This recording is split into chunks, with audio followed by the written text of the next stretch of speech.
नमस्कार दोस्तों, आपका स्वागत है ख्याली दुनिया में, जहां कहानियां जीवंत होती हैं और ख्वाब हकीकत बनते हैं। हम लाए हैं आपके लिए रोमांचक कहानियां, दिलचस्प किस्से और वो सब कुछ जो आपकी कल्पनाओं को नई उड़ान देगा। तो चलिए इस सफर की शुरुआत करते हैं और खो जाते हैं ख्याली दुनिया की रहस्यमय गलियों में। इस चैनल पर प्रस्तुत सभी कहानियां, पात्र और घटनाएं काल्पनिक हैं। इनका किसी भी व्यक्ति, घटना या स्थान से कोई संबंध केवल संयोग हो सकता है। हमारा उद्देश्य सिर्फ और सिर्फ आपका मनोरंजन करना है। वन पागलपन। पागलपन की हद होनी चाहिए, लेकिन क्या हो जब पागलपन की हद भी ना हो और पागलपन करने की चाह भी ना हो। नेहा रावत एक जीता जाता सबूत था इस बात का, जिसके पागलपन की कोई सीमा नहीं थी और जिसको उसके इस पागलपन के पीछे का इरादा भी नहीं पता था। अब आप पूछेंगे कि पागलपन था किस बारे में, तो था एक लड़के बारे में। ना कहो तो उसका प्यार और कहो तो उसका पागल। यश राजवंश। इस आदमी के पीछे उसने कितने गलत काम किए, कितना खुद को दुख पहुंचाया और कितना दूसरों को, ये इस लड़की से बेहतर कोई नहीं जान सकता था। मुंबई के पागलखाने में बंद बिस्तर पर लेटी नेहा अपने हाथ से टपकते खून को देख रही थी। धीरे धीरे सेकंड बीते, सेकंड मिनट में बदले और मिनट घंटों में। नेहा की आंखें अपनी कलाई से गिरते खून को देखते वक्त बिल्कुल खाली थी। उसकी आंखें जो काली थी वो सुनी थी। नित्य ने अपने हाथ से गिरते खून को देखते हुए धीरे से कहा, क्या मैं अब आजाद हो पाऊंगी इस भ्रम से? कहते हुए नेहा ने अपनी आंखें बंद की और धीरे धीरे बेहोश हो गई। नेहा, नेहा, उठ यार, आज हमें हाइकिंग के लिए जाना है। यश वेट कर रहा है हमारा। नेहा की आंख ये जानी पहचानी आवाज सुन खुली। आंखों का धुंधलापन धीरे धीरे मिटा और उसके सामने एक चेहरा था जिसे वो अच्छे से पहचानती थी। नेहा ने उस चेहरे को देख धीरे से कहा, अभी भी बच्ची ही है ये। ये कहते हुए नेहा की आंखों में डिस्गस्ट साफ देखा जा सकता था। नेहा, चल यार, आज हाइकिंग पर जाएंगे, जल्दी तैयार हो जा। हाइकिंग। उस लड़की के मुंह से ये शब्द सुन नेहा के दिमाग में काफी सारी यादें आने लगी और धीरे धीरे उसकी आंखें बड़ी होने लगी। तभी वो अचानक से बैठते हुए बोली, रूही, आज तारीख क्या है? रूही नेहा की ट्विन सिस्टर, जो उसकी ट्विन तो थी पर उसके जैसा रूही में कुछ नहीं था, ना एरोगेंस, ना टेम्पर और ना ही खूबसूरती। रूही ने नेहा की बात सुन उसकी तरफ देखते हुए कहा, आज 22 अप्रैल है, क्यों? नेहा ने ये सुना तो उसकी आंखें बड़ी बड़ी हो गई और वो अचानक से बिस्तर पर लेटी और धीरे से बोली, तो मैं वापस 20 साल पहले आ गई हूँ। नेहा की बात ना सुन पाने की वजह से 14 साल की रूही ने अपना पैर पटका और बोली, नेहा तू क्या बोल रही है? तुझे चलना है हाइकिंग पर या नहीं? हाइकिंग सुन नेहा ने अपनी आंखें बंद की और बोली, नहीं जाना। बोल नेहा ने दूसरी तरफ करवट किया और आंखें बंद कर अब तक जो कुछ हुआ वो सोचते हुए बोली, तो इसका मतलब मैं बस एक सपोर्टिंग कैरेक्टर हूँ। बोलते हुए नेहा के सामने एक किताब के पन्ने जैसे खुलने लगे और उसके सामने स्टोरी सामने आने लगी कि कैसे कहानी का हीरो ट्रोमेटाइज्ड था और कैसे हीरोइन के आने के बाद उसकी जिंदगी अच्छी हो गई और कैसे नेहा ने हीरो की जिंदगी बर्बाद की थी कि वो पागल खाने गई और सब बेहतर हो गया। सारी कहानी एक बार याद करने के बाद नेहा ने मन में बोला, तो ये वजह थी कि मैं हमेशा जो चीज नहीं करना चाहती थी तब भी वो चीज करती थी, एक नोवेल की वजह से। सोचते हुए नेहा की काली आंखें जो अभी भी मासूम थी उनमें अब खालीपन आ गया। रूही ने सोती हुई नेहा को देखा और फिर वहां से वो चली गई। रूही बाहर आई तो उसके सामने 4 लोग खड़े थे, 2-3 लड़के और एक लड़की। रूही ने सभी को देखते हुए कहा, आज नेहा नहीं आ रही हमारे साथ, उसे नींद आ रही है। रूही की बात सुन वहां खड़ी इस 14 साल की लड़की ने कहा, क्या आज सूरज कहीं पश्चिम से तो नहीं निकला जो आज वो पागल भाई का पीछा नहीं करना चाहती? उस लड़की की बात सुन वहां खड़े एक 16 साल के लड़के ने उसके सर पर एक चपत लगाई और बोला, अवंतिका, ऐसे नहीं कहते। उस लड़के के सर पर मारने पर अवंतिका ने मुंह बनाया और बोली, यश भाई, नेहा सच में आपका पीछा कभी नहीं छोड़ती। यश ने अवंतिका की ये बात सुन उसे घूरा। तभी उसके बगल में खड़े 2 लड़के हंसे। उनकी हंसी सुन यश ने उन्हें भी घूरते हुए कहा, वेद। पार्थ। तो वेद को 13 साल का था और पार्थ जो 15 साल का था। उन दोनों ने कहा, ठीक है भाई, नहीं हंसते। उन दोनों के ये कहने पर पांचों हंसने लगे और रूही यश के पास हंसते हुए आए और बोली, यश चले। यश ने हाँ में सर हिलाया और वहां से फिर वो पांचों चले गए। उन पांचों के जाने के बाद अपने कमरे के दरवाजे पर खड़ी नेहा दरवाजा खोल बाहर आए और जाते हुए पांचों लोगों को देखते हुए बोली, तो ये सब शुरू से ही ऐसा था। बोलते हुए नित्या की खाली आंखें मानो और खाली हो गई हो और उसके सीने में धड़कता दिल ठंडा हो गया हो। नेहा मुड़ी और कमरे में आपका अपने कमरे का दरवाजा बंद किया, फिर अपने कपड़े लेकर वो वॉशरूम में गई। वॉशरूम में आकर निया फ्रेश अप हुई, ब्रश किया, फिर शावर के नीचे खड़े होकर अपने ऊपर गिरते ठंडे पानी को महसूस करने लगी। धीरे धीरे शावर से गिरता ठंडा पानी मानो सिर्फ निया का शरीर ही नहीं बल्कि उसके अंदर के सारे भावों को भी मिटा रहा हो। धीरे धीरे नित्या का वो बच्चों सा बबली और प्यारा चेहरा अब उसके अंदर जैसे कोई भी भाव नहीं थे वैसा ही हो गया, और निया की काली आंखें जिसमें अभी भी मासूमियत होनी चाहिए थी अब कुछ नहीं बचा। किसने कहा इंसान विलन बनकर पैदा होता है? कोई नहीं होता, लेकिन क्या हो जब आपको पता चले कि आप पैदा हो विलन बनने के लिए हुए थे। नेहा रावत, रावत परिवार की दूसरी बेटी। नेहा की मां निशा और पापा विशाल हमेशा ही रूही को ज्यादा पसंद करते थे। हर चीज में रूही नेहा से अच्छी जो थी, पढ़ने में ही नहीं बल्कि व्यवहार में भी काफी अच्छी थी नेहा से, और यही वजह थी जब नेहा को यश पसंद आया तो उससे रूही की नजदीकियां बर्दाश्त नहीं हुई और तब उसने। खैर, करीबन 1 घंटे के शावर के बाद नेहा वॉशरूम से बाहर आए, अपने कपड़े पहने जो कि एक ब्लैक कलर का जंपसूट था। नेहा ने अपने लंबे बाल जो कमर तक आते थे उन्हें सुखाए, फिर उन्हें खुला ही छोड़ वो कमरे से बाहर आई।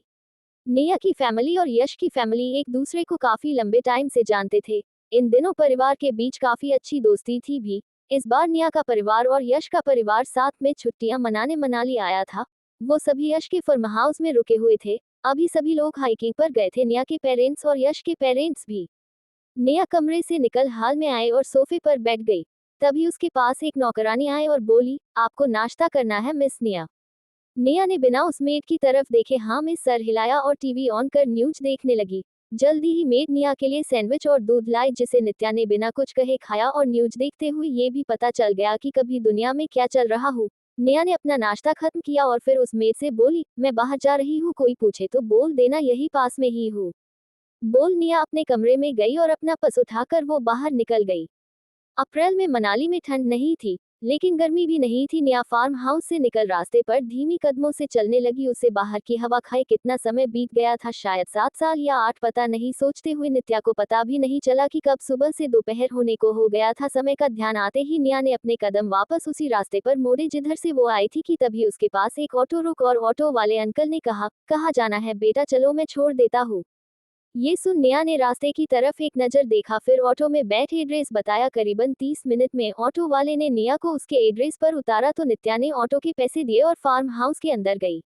नेहा के कदम अभी लिविंग रूम में पड़े ही थे कि उसके काम में रूही की आवाज पड़ी जो यश से कहा रही थी, यश अब तुम्हारी बारी, तुम्हें कोई लड़की पसंद है? तो यश ने कहा, नहीं। यश का जवाब सुन अवंतिका ने कहा, क्या भाई रूही कितनी अच्छी है, आपको ये क्यों नहीं पसंद? इस पर पार्थ ने कहा, भाई रूही छोड़ो, आपको तो नेहा भी कितना पसंद करती है, आपको क्या वो भी नहीं पसंद? ये सुन अवंतिका ने कहा, क्या नेहा वो पागल है, मेरे भाई के लिए रूही बेटर है। तभी ध्वनि जी के हंसने की आवाज आई जो यश की मां थी। उन्होंने हंसते हुए कहा, निशा जी लगता है हम समधी बन सकते हैं। तभी यश के पापा नवीन जी बोले, ये अच्छा आइडिया है, हमारी दोस्ती रिश्तेदारी में बदल जाएगी। तो विशाल जी बोले, नहीं नवीन, बच्चे अपना खुद देख सकते हैं, अभी तो उनके खेलने कूदने की उम्र है। इस पर निशा जी बोली, सही कहा। सभी की बातें सुन नेहा को लगा कि उसके दिल में कुछ महसूस होगा, लेकिन आज पहली बार ये बातें सुन उसका दिल शांत था, और ये महसूस कर नेहा ने एक राहत की सांस ली और अपने कदम आगे बढ़ाए और लिविंग रूम से होते हुए अपने कमरे की तरफ जाने लगी। अभी नेहा अपने कमरे की तरफ जा ही रही थी कि तभी उसके कानों में रूही की आवाज पड़ी जो उसे बुला रही थी, नेहा आओ हमारे साथ ट्रुथ और डेयर खेलो। ये सुन नेहा के कदम रुक और उसने बिना मुड़े कहा, मुझे नींद आ रही है। बोल वो अपने कमरे में चली गई। जाती हुई नेहा को देख किसी को ज्यादा फर्क नहीं पड़ा, पर रूही की भौहें सिकुड़ गई और उसने अवंतिक से पूछा, अवंतिका आज नेहा की आवाज कुछ नहीं लग रही तुझे? इस पर अवंतिक ने बोतल घुमाते हुए कहा, नहीं रूही, बस तू नेहा के लिए फालतू में परेशान हो रही है। छोड़, चल आगे खेलते हैं। यहाँ कमरे में नेहा ने अपना बैग बिस्तर पर रखा और फिर खुद बिस्तर पर लेट गई।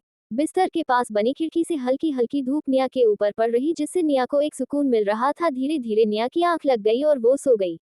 शाम के 8 बजे नेहा की आंख जब खुली तो अब रात हो गई थी। नेहा ने अपनी आंखें माली और फिर बिस्तर से उठकर अपने आसपास देखा और फिर उठाकर वॉशरूम में गई, हाथ मुंह धुला और फ्रेश हुई, फिर वो कमरे से बाहर आई।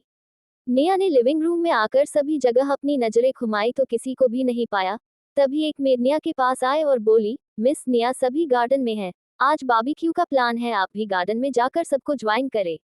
नेहा ने मेड की बात सुनी तो सोफे पर आकर बैठी और फिर टीवी का रिमोट लेकर टीवी ऑन करते हुए बोली, मुझे कुछ खाना है। बोल नेहा ने कुछ और सोचा और आगे बोली, बारबेक्यू के अलावा कुछ खाने को है?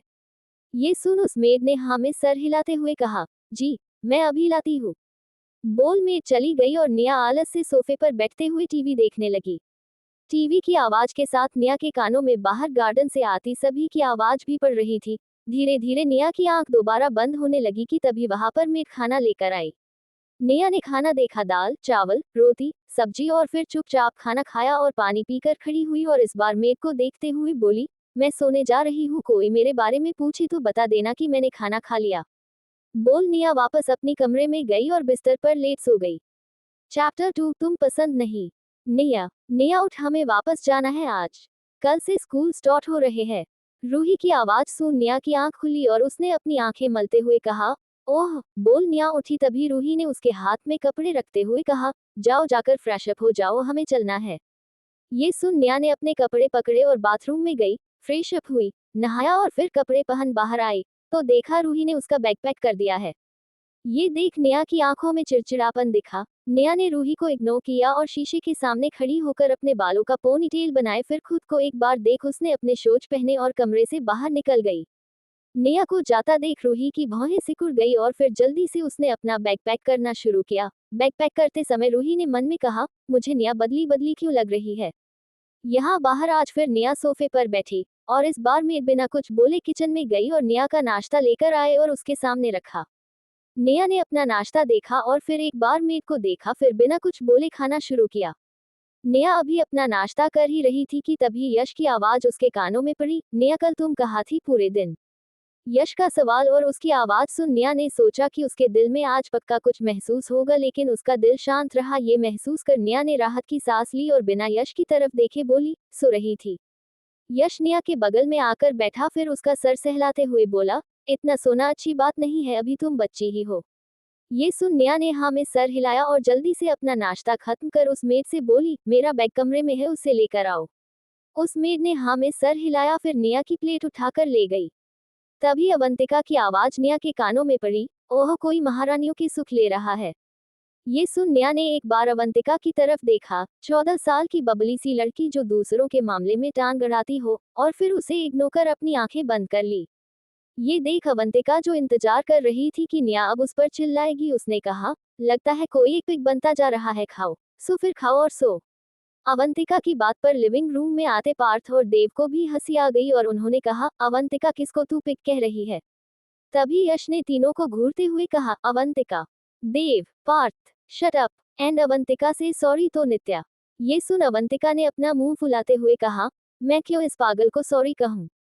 तभी अपना बैग लेकर आती हुई रूही ने कहा, क्या हुआ, कौन किसे सॉरी कह रहा है।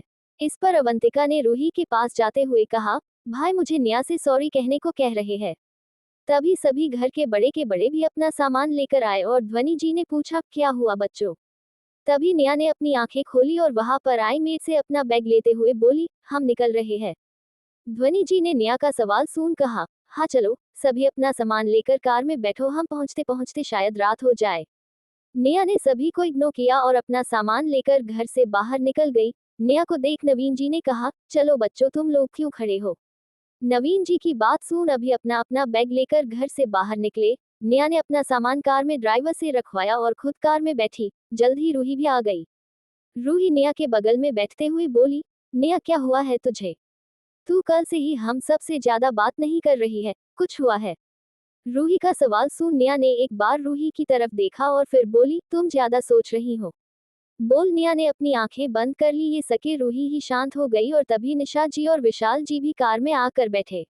9 घंटे बाद निया की कार उसके घर के बाहर रुकी और सभी कार से उतरे। विशाल जी ने ड्राइवर से सारा सामान घर में पहुंचाने को कहा और वो भी घर में गए।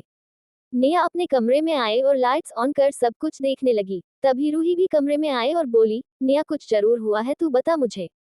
निया ने अपने सामने खड़ी रूही को देखा जिसके आंखों में आंसू थे और फिर अपने बिस्तर पर लेटते हुए बोली, रूही तुम इतनी अच्छी बनने का नाटक कैसे कर लेती हो। निया की बात सुन रूही की आंखें बड़ी बड़ी हो गई और उसने निया के पास बैठते हुए उसका हाथ पकड़ पूछा, निया क्या हुआ, मैंने क्या किया बताओ। निया ने हैरान परेशान रूही को देखा जो अभी सिर्फ 14 साल की थी और सोचा कि पिछले जन्म में वो कहाँ थी, एक बंद कमरे में। ये याद आते ही निया ने अपनी आंखें बंद की और एक गहरी सांस लेकर बोली, रूही मुझसे दूर रहा करो, मुझे तुम अच्छी नहीं लगती। और हाँ प्लीज अब ये बात तुम मम्मी पापा से मत कहना, वैसे भी वो मुझे समझते हैं नहीं, और तुम्हारे कुछ कहने पर मैं ही मुश्किल में पड़ जाऊंगी, और हाँ मुझसे आज के बाद बात करने की जरूरत नहीं, मुझे चीड़ मचती है तुम्हारी आवाज सुनकर भी। रूही ने नेहा की बातें सुनी तो उसकी आंखें बड़ी बड़ी हो गई और उसकी आंखों में आंसू भर आए। रूही ने एक बार फिर नेहा को देखा और उसकी बंद आंखें देख रूही वहां से निकल अपने कमरे में चली गई। रूही के जाने के बाद नेहा ने अपनी आंखें खोली और खुले दरवाजे को देख एक गहरी सांस ली और तकिया सर पर रख वापस सो गई। नेहा को इतनी नींद क्यों आ रही थी ये सब जानना चाहते होंगे, है ना? तो जो इंसान 7 साल तक ना सोया हो उसे तो हर घड़ी नींद आएगी ना। अगली सुबह। नेहा, नेहा बच्चा उठ जा, 6 बज गए हैं, तुझे स्कूल के लिए लेट हो जाएगा। एक बार फिर नेहा की आंख खुली और इस बार उसने अपनी मां को देखा जिसे उसने पिछले 2 दिन से इग्नोर किया था। हो गई सुबह, सोचते हुए नेहा उठी और अपनी आंख मलते हुए वो बाथरूम में गई। एक बार फिर फ्रेश हुई, नहाया और बाथरोब पहन कमरे में आए और अपना स्कूल यूनिफॉर्म पहन शीशे के सामने खड़ी होकर खुद को देखा।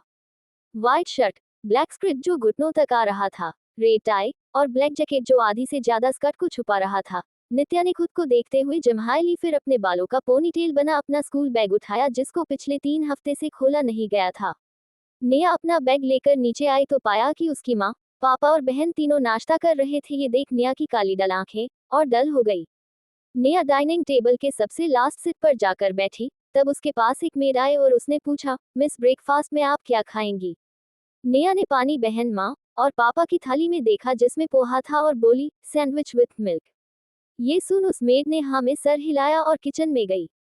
विशाल जी ने अपनी छोटी बेटी की तरफ देखा जो बेक तरीके से कुर्सी पर बैठी थी, लेकिन फिर भी वो बुरा नहीं लग रहा था और बोले, रूही के पिछली बार 95% आए थे मंथली एग्जाम में और तुम्हारे 66, ये डिफरेंस कुछ ज्यादा ही बड़ा है, उसे कम करो और कम से कम 85% लाओ। विशाल जी की बात सुन नेहा ने अपनी आंखें आलस से उठाए और विशाल जी की तरफ देखते हुए कुछ सोचकर बोली, आप फ्यूचर में अपना ए किसे बनाएंगे, मुझे या रूही को? नेहा की बात सुन विशाल जी, निशा और रूही तीनों के हाथ खाना खाते रुक गए। विशाल जी ने अपना चम्मच टेबल पर शांति से रखा, फिर नैपकिन लेकर अपने होंठ पोंछे और नित्या की तरफ शांति से देखते हुए बोले, रूही को। ये सुन नेहा ने विशाल जी की तरफ एक नजर देखा, फिर रूही की तरफ एक नजर देख अपने अभी अभी आए सैंडविच को उठाकर खाते हुए बोली, और मैं क्या करूंगी? इस बार निशा जी ने नेहा को घूरते हुए कहा, नेहा इनफ। नेहा ने निशा जी की बात सुन अपनी सैंडविच का एक और बाइट लिया और निशा जी को टोटली इग्नोर करते हुए विशाल जी की तरफ देखा। विशाल जी ने नेहा की आंखें देखते हुए कहा, तुम कंपनी चलाने में रूही की मदद करोगी? ये सुन नेहा ने एक और बाइट ली सैंडविच की और उठते हुए बोली, मुझे किसी का नौकर बनने में कोई इंटरेस्ट नहीं है, मैं कैंपस में रहना चाहती हूँ तो मेरा सामान स्कूल में भिजवा दीजिएगा, और हाँ मुझे आपकी कंपनी में भी कोई इंटरेस्ट नहीं है, तो अपनी रूही को 100% लाने को कहिए, मुझे नहीं। बोल नेहा वहां से निकल गई और बाहर आकर कार में बैठते हुए बोली, चलो। ड्राइवर ने नेहा की बात सुन कार स्टार्ट की और नेहा रावत मेंशन से निकल गई। नेहा के चले जाने के बाद विशाल जी ने डाइनिंग टेबल पर अपनी उंगलियों से टक टक करते हुए कुछ सोचकर निशा जी की तरफ देखकर बोले, नेहा के साथ कुछ हुआ है?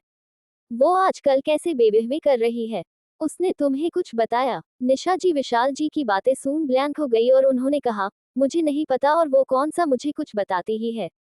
निशा जी की बात सुन विशाल जी ने उन्हें घूरते हुए देखकर पूछा, तुम्हें रूही के बारे में सब पता होता है तो नेहा के बारे में क्यों नहीं? इस पर निशा जी ने विशाल जी को घूरते हुए कहा, क्योंकि रूही मेरे साथ टाइम स्पेंड करती है और वो हर चीज के लिए मेरे पास आती है, लेकिन नेहा की सारी जरूरतें सवेंस हैंडल कर लेते हैं और वो ज्यादा हर टाइम स्कूल में होती है, तो मुझे कैसे पता होगा? निशा जी की बात सुन विशाल जी की आंखें गहरी हो गई और उन्होंने निशा जी की तरफ देखते हुए कहा, तुम रूही के पास जाती हो उससे बात करने? इस पर निशा जी ने हाँ में सर हिलाया। ये देख विशाल जी ने कहा, तो नेहा के पास भी जाती ही होगी। इस पर निशा जी जम गई और ये देख विशाल जी ने अपना फोन निकाला और किसी को कॉल कर बोले, नेहा के साथ आजकल में क्या हुआ, मुझे सब जानना है।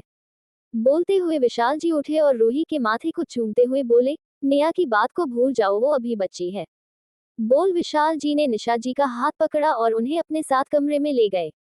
रूही अभी तक अपनी जगह जमी हुई थी। रूही ने विशाल जी और निशा जी की बातों को याद किया, फिर कल नेहा की बाती को याद कर वो खड़ी और अपना बैग लेकर बाहर आई तो पाया कि उसकी कार जो उसे और नेहा को स्कूल छोड़ती है वो अपनी जगह से गायब है। ये देख रूही ने अपने हाथों की मुट्ठी बनाई और दूसरी कार में बैठी और ड्राइवर को स्कूल चलने को कहा।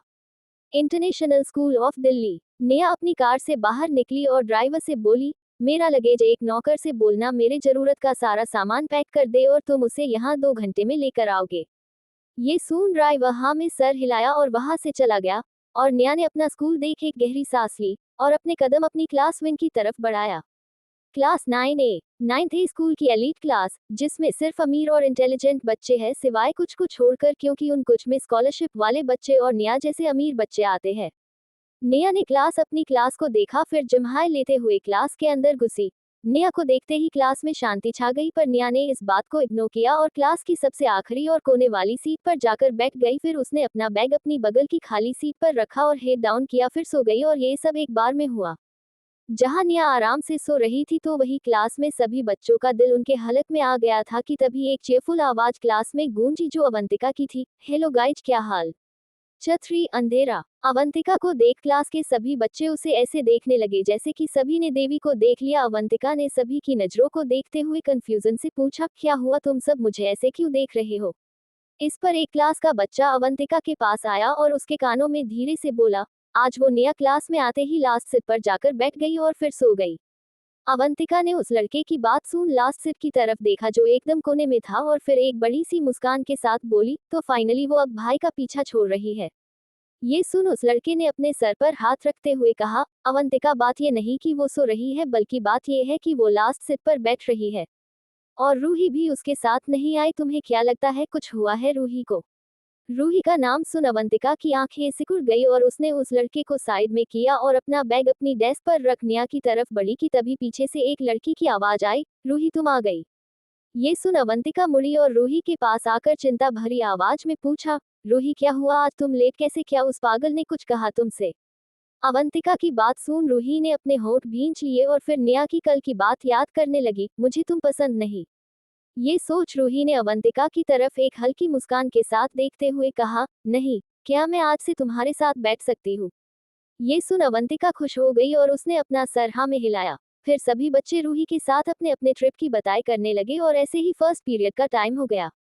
टीचर शर्मा क्लास में आए और सभी बच्चों की तार अपनी नजरें घुमाई जो उन्हें खड़े होकर गुड मॉर्निंग विश कर रहे थे। तभी टीचर शर्मा की नजर आखिरी डेस्क पर गई जहां एक लड़की सो रही थी। ये देख टीचर शर्मा उस लड़की की तरफ बढ़े और उसके डेस्क के पास आकर बोले, स्टूडेंट, ये क्लास है, तुम्हारा घर नहीं। किसी की चिल्लाती आवाज सुन नित्या की आंख खुली और उसने जम्हाई लेते हुए अपना सर उठाया और अपने सामने टीचर शर्मा को देख वो खड़ी हुई और पोलाइटली बोली, सर, मैं रात भर आपके सब्जेक्ट का होमवर्क कर रही थी, इसलिए नींद पूरी नहीं हुई, तो मैंने सोचा कि क्लास को अटेंटिवली अटेंड करने के लिए मेरा नींद पूरा होना जरूरी है, तो मैं सो गई। नेहा की बात सुन टीचर शर्मा के चेहरे पर जो गुस्सा था वो गायब हो गया और उनका चेहरा ठीक हुआ और वो बोले, अच्छी बात है कि तुम इतनी मेहनत कर रही हो, लेकिन अगली बार से ख्याल रखना, वैसे अपना होमवर्क दिखाओ। ये सुन नेहा ने एक हल्की मुस्कान के साथ अपने गाल पर आते बालों को पीछे किया और टीचर शर्मा को देखते हुए बोली, वो तो स्टडी टेबल पर ही रह गई, मैं कल सबमिट करूँ।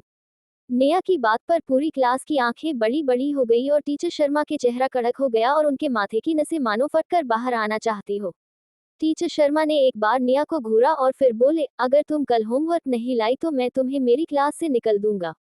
इस पर निया ने हाँ में सर हिलाया और वापस अपनी चेयर पर बैठ गई और टीचर शर्मा हफ हफ करते हुए पोडियम पर वापस आए और पढ़ना शुरू किया। निया ने टीचर शर्मा को पोडियम पर खड़ा देखा और अपनी बंद होती आंखों को मुश्किल से खुला रखने की कोशिश की। जब निया को महसूस हुआ कि अब वो पक्का सो जाएगी तो वो उठी और बोली, सर, मैं आई हो टू वॉशरूम। ये सुन टीचर शर्मा ने पढ़ते हुए जाने को कहा और निया क्लास से बाहर निकल गई। जाती हुई निया को देख रूही ने अपने होठों को एक बार फिर भींचा और मन में बोली, क्या हुआ है निया को? आखिर वो क्यों गुस्सा है मुझसे? सोचते हुए रूही की नजर उसके हाथ में पहने ब्रेसलेट पर गई जो उसे यश ने दिया था। फिर कुछ सोच रूही ने अपनी मुट्ठी कसी और फिर पढ़ाई पर ध्यान देने लगी।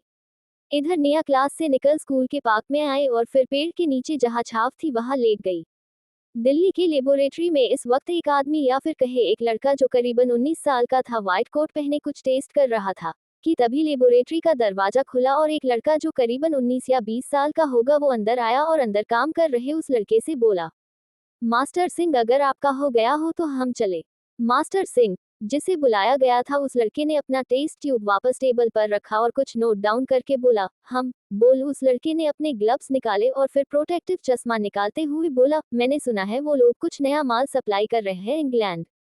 कुणाल ने ये सुन अपने बालों में उंगली फिराए हुए कहा, हाँ, और शायद इस बार आपको जाना पड़े वहाँ काफी लंबे समय के लिए।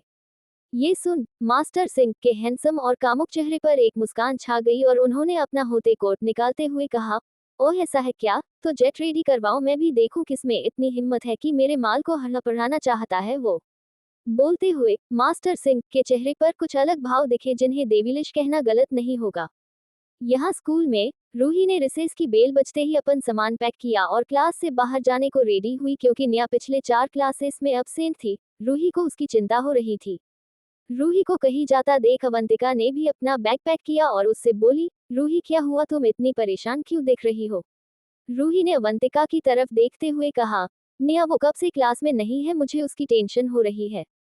ये सुन अवंतिका ने रूही के कंधे पर हाथ रखते हुए कहा, रूही वो भाई की क्लास में हो कि पक्का, चलो अब तुम उसकी चिंता मत करो, हम चलते हैं और तुम उससे बात कर लेना। अवंतिका की बात सुन रूही ने हाँ में सर हिलाया और उसके साथ यश की क्लास की तरफ चल दी। यश का क्लास अलग विंग में था तो रूही और अवंतिका को पार्क से होते हुए उसकी क्लास में जाना था, लेकिन जैसे ही दोनों पार्क से गुजर रहे थे कि तभी रूही की नजर पेड़ के नीचे सो रही निया पर गई जिसने अपने जैकेट को एक चादर की तरह बिछा रखा था। रूही तुरंत ही अवंतिका के साथ उस तरफ चल दी और निया के पास आकर उसे आवाज देने लगी, निया। निया निया जो आराम से धूप के मजे ले रही थी, उसकी आंख फिर किसी के बुलाने से खुली। इस बार निया की आंख में गुस्सा साफ साफ देखा जा सकता था। निया ने अपनी लाल आंखें खोली और अपने सामने खड़ी रूही को देखा जिसने 2 छोटी बना रखी थी और एक गुड स्टूडेंट लग रही थी। निया ने बैठते हुए अपनी आंखें माली और चिड़चिड़ी आवाज में बोली, क्या हुआ, आसमान टूट गया या जमीन फट गई। निया की बात सुन अवंतिका ने उसे डिस्गस्ट के साथ देखते हुए कहा, निया तुम सच में पिघो, तुम्हें सिर्फ सोना और खाना आता है। तुम्हें पता है रूही तुम्हारे लिए कितना परेशान हो रही थी। नहीं तुम्हें नहीं पात, तुम्हें तो बस अपनी पड़ी है, किसी और से तुम्हें कोई मतलब नहीं है ना। अवंतिका की बात सुन निया की लाल आंखें और लाल हो गई। अगर इस वक्त पागल खाने की नज यहाँ होती तो वो पक्का अवंतिका के लिए मन में प्रे कर रही होती, और अब ऐसा क्यों। तो निया का ट्रैक रिकॉर्ड था पागल खाने में कि जब उसे कोई आराम करने से रोकता तो निया उसका सर फोड़ देती, फिर उसके बाद उसे शॉक ट्रीटमेंट दिया जाता, पर अगले दिन भी सेम चीज होती और यही एक कारण था कि निया को 7 साल तक उस पागल खाने में बंद नहीं आई। निया ने एक गहरी सांस ली और फिर आलस से जम्हाई लेते हुए खड़ी हुई और अपने सामने खड़ी अवंतिका को डल आंखों से देखते हुए उसने अवंतिका का कंधा पकड़ा और उसे जमीन पर उठाकर फेंक दिया।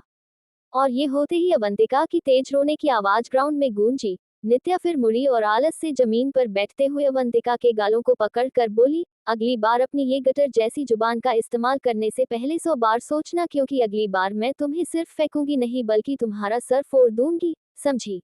बोलते हुए निया ने अवंतिका के गालों को 2 बार थपथपाया, फिर अपना जैकेट लेकर अपनी जगह पर जमी हुई रूही के सामने खड़ी हुई और रूही को देखते हुए बोली, Ruhi Rawat, I'm freaking not interested in your so-called sisterhood, so stop this drama, and yes, one more thing, next time if you came in front of me I'll break that freaking head of yours, so be a good girl that you are and stop being so meddlesome and tell your loving father that he doesn't have to give shit about my matters. Now I don't want and I am not interested in his so-called love. And one last warning, stop coming in front of me, I just hate this innocent face and face of yours. बोल निया मुड़ी तो उसके सामने 3 लोग खड़े थे, यश, देव और पार्थ। निया ने तीनों को इग्नोर किया और प्रिंसिपल ऑफिस की तरफ चल दी। कहते हैं इंसान मासूम तब तक रह सकता है जब तक उसकी मासूमियत ना छीनी जाए उससे, लेकिन क्या हो जब आपको किसी ने मासूम बनने का मौका ही ना दिया हो।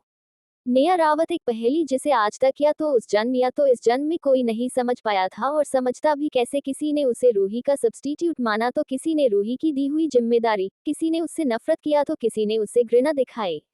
जब किसी का जीवन ही अंधेरों में गुजरा हो तो उसे रोशनी की पहचान कहाँ से होगी। जिसे ताउम्र नफरत, घृणा, चालबाजी और अंधेरा देखा था उसे प्यार, रोशनी और मासूमियत कैसे पता होगी। पर अब तो वो भी नहीं था उसके पास, तो क्या करेगी निया अपनी इस दूसरी जिंदगी का।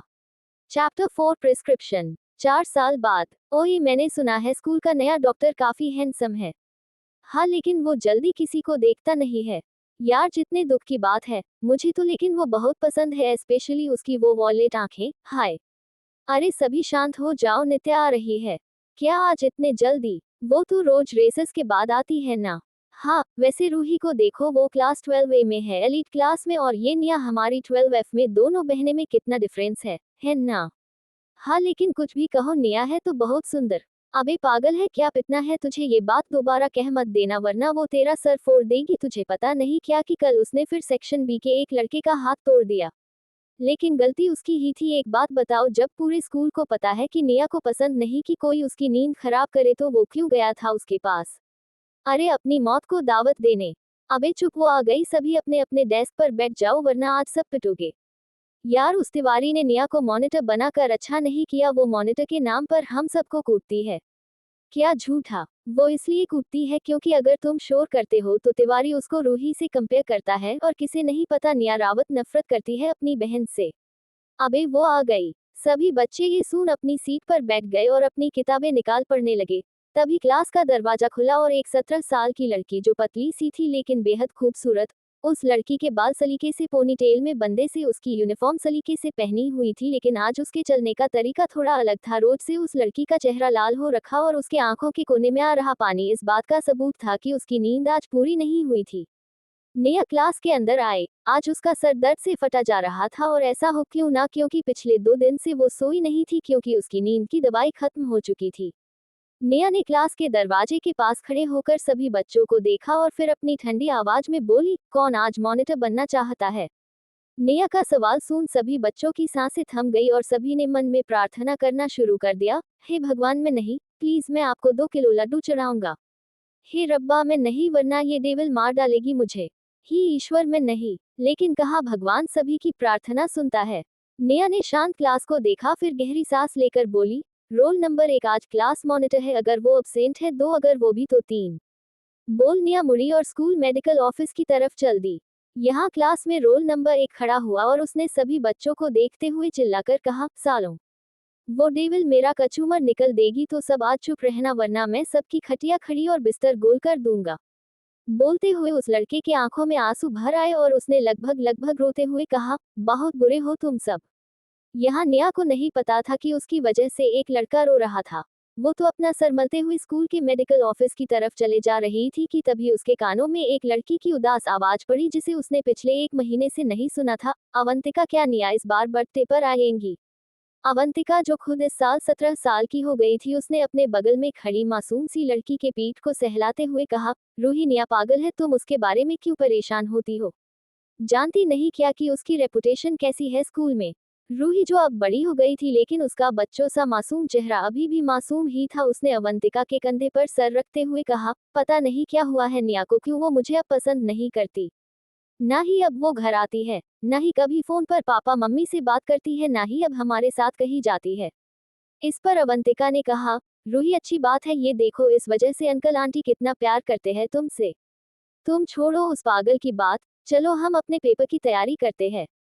इस पर रूही ने हाँ में सर हिलाया और इधर निया, जिसके पैर मानो जम गए थे, उसने एक बेपरवाह मुस्काना के साथ उस तरफ देगा जिस तरफ रूही और अवंतिका गए और फिर अपना सर हिलाते हुए मेडिकल ऑफिस की तरफ चल दी जो उसके सामने ही था। यहाँ मेडिकल ऑफिस में एक आदमी ब्लैक पैंट और व्हाइट शर्ट में विंडो के पास बैठा खिड़की के बाहर का नजारा देख रहा था कि तभी उसकी नजर एक पतली सी लड़की पर पड़ी जो शांति से खड़ी थी, लेकिन उसकी हल्की कांपती हाथ की उंगलियां ये बता रही थी कि वो शांत नहीं थी।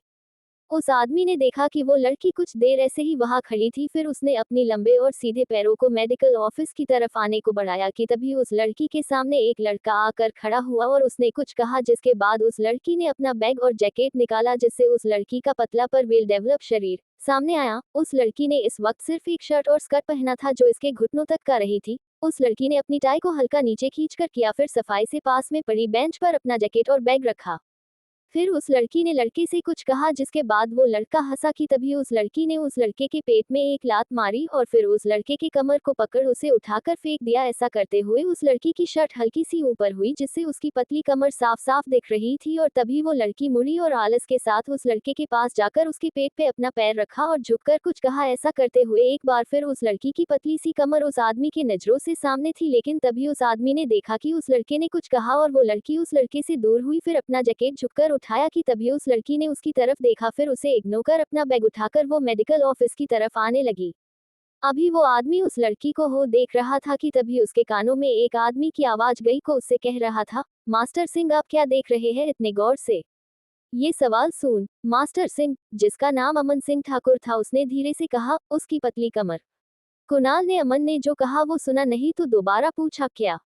तो इस बार अमन ने अपनी आंखें बंद करते हुए कहा, नया पेशेंट आ रहा है, तुम उसे संभालो। ये सुन कुणाल ने मुंह बनाया कि तभी मेडिकल ऑफिस का दरवाजा खुला और एक लड़की अंदर आई। कुणाल ने अभी अभी आए उस लड़की को देख मन में सोचा, दिल्ली में इतनी खूबसूरत लड़की, वो भी इस स्कूल में। वाह, सोचते हुए कुणाल ने कहा, हेलो प्रीटी लेडी, आपको क्या प्रॉब्लम है? तारांकन। नेहा ने जाती हुई रूही और अवंतिका को कुछ पल देखा, फिर अपने कदम मेडिकल ऑफिस की तरफ बढ़ाए कि तभी उसके सामने एक लड़का आकर खड़ा हो गया और उसने कहा, नित्या रावत, मैंने सुना कि तुमने मेरे भाई को कल पीटा था। तुम्हारी हिम्मत कैसे हुई मेरे भाई पर हाथ उठाने की? तुम जानती भी हो कि मैं कौन हूँ? यू बास्टर, आज मैं तुझे तेरी औकात दिखाऊंगा। नेहा ने अपने सामने खड़े लड़के को देखा और फिर उसकी लाल आंखें और लाल हो गई। नेहा ने अपना जैकेट और बैग निकाला, फिर अपनी टाई को ढीली कर जैकेट और बैग को बेंच पर रखा और फिर उस लड़के के सामने आकर खड़ी हुई और बोली, जल्दी लड़ाई खत्म करते हैं, मेरा सर दुख रहा है। नेहा की बात पर वो लड़का हंसा और ये देख नेहा के सर में और दर्द होने लगा। ये महसूस कर नित्या ने उस लड़के के पेट में एक लात मारी, जिससे उस लड़के ने अपने पेट को पकड़ लिया। तभी नित्या ने धीरे से मन में कहा, टाइम वेस्ट। सोचते हुए नित्या ने उस लड़के की कमर पकड़ी और उसे उठाकर फेंक दिया, जिससे उस लड़के के गिरने से उसने सर में और कमर में जोर की लगी। ये देख नित्या ने उस लड़के की पेट पर अपना लात रखते हुए झुककर उसकी आंखों में देखते हुए कहा, अगली बार जब मेरा सर दर्द हो तो लड़ने मत आना, क्योंकि अगली बार मैं तुम्हारी जान ले लूंगी। बोल निया उस लड़के से दूर हटी और अपना सामान उठाने लगी कि तभी उसे महसूस हुआ कि कोई उसे देख रहा है। ये महसूस कर निया ने उस तरफ देखा तो वहां एक खिड़की थी जिसमें उसकी परछाई थी। ये देख निया ने अपना सामान उठाया और मेडिकल ऑफिस की तरफ चल दी। निया मेडिकल ऑफिस में आए और अपने सामने चेयर पर बैठे डॉक्टर को देखकर अपना सर मलते हुए बोली, सर दर्द की दवा। और बोलते हुए निया रुक गई, क्योंकि उसे नहीं पता था कि क्या अब वो स्कूल के मेडिकल ऑफिस से वो नींद की दवाई ले सकती थी या नहीं, क्योंकि पिछला डॉक्टर पैसे लेकर दवाई दे देता था, पर इस डॉक्टर की शक्ल देखकर उसे नहीं लग रहा था कि उसे दवाई मिलेगी। निया को बात आधी कहता सुन कुणाल ने पोलाइटली पूछा, और इस पर निया ने अपने बैग के स्टेप्स को खींचते हुए कहा, नींद की दवाई। नींद की दवाई सुन कुणाल के चेहरे से मुस्कान गायब हो गई और उसने निया को देखते हुए कहा, तुम्हारे पास कोई प्रिस्क्रिप्शन है डॉक्टर का? इस पर निया ने अपना सर एक बार फिर मला और अपने बैग को टेबल पर रख खोला, फिर कुछ सोच उसे टेबल पर पलट दिया और कुणाल को देखते हुए बोली, इन सब में कहीं प्रिस्क्रिप्शन है? निया की बात सुन कुणाल ने निया को गौर से देखा और उसकी लाल आंखें देख और उनमें चिड़चिड़ापन देख कुणाल ने अपने होठों को दबाया और शांति से टेबल पर पड़े सामान को ध्यान से देखने लगा, जिसमें कुछ पेपर थे जो फोल्ड किए हुए थे, एक कॉपी, एक पेन, एक ईयरफोन और एक फोन जो पूरा वाइट था। कुणाल ने एक गहरी सांस लेकर निया को देखा और बोला, डियर स्टूडेंट, आप चेयर पर बैठ सकती हो। ये सुन निया कुणाल के सामने पड़ी दो चेयर्स में से एक पर बैठी और आलस से जम्हाई लेते हुए अपनी आंखों के मला।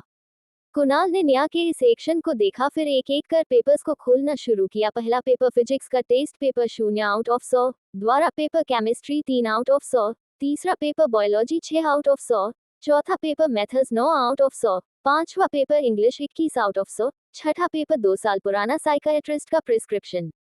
कुणाल ने सारे पेपर जो हाथ में थे उन्हें स्पीचलेस होकर देखा, फिर उसने खिड़की के पास बैठे आदमी को बुलाते हुए कहा, अमन भाई, आप आकर ये देख सकते हैं क्या मेरा दिमाग काम नहीं कर रहा? अमन, जो जब से नया मेडिकल रूम में आई थी तब से उसे देख रहा था, उसने कुणाल की बात सुनी तो आलस के साथ खड़ा हुआ, लेकिन अमन के इस आलस में भी एलिगेंटनेस थी। अमन ने अपने हाथ पैंट की पॉकेट में रखा और फिर निया के बगल की कुर्सी पर बैठते हुए कुणाल के हाथ से वो पेपर्स लिए और उन्हें देखने लगा। सारे टेस्ट पेपर और प्रिस्क्रिप्शन देखने के बाद अमन ने टेबल पर नोट करना शुरू किया। नॉक सुन निया जो टेबल पर रखे पेपरवेट को फेंक रहे थी, उसने अमन की तरफ देखा तो उसकी काली डल आंखें अमन की वॉलेट ब्राइट पर मिस्टीरियस आंखों से जा मिली। निया ने अमन की आंखों में देख रही थी और अमन भी अपने सामने बैठी इस लड़की की आंखों में देख रहा था। अमन में आलस से निया की आंखों में देखते हुए अपना हाथ टेबल पर रखा, फिर अपना सर उस हाथ पर रखते हुए हल्के से मुस्कुराया।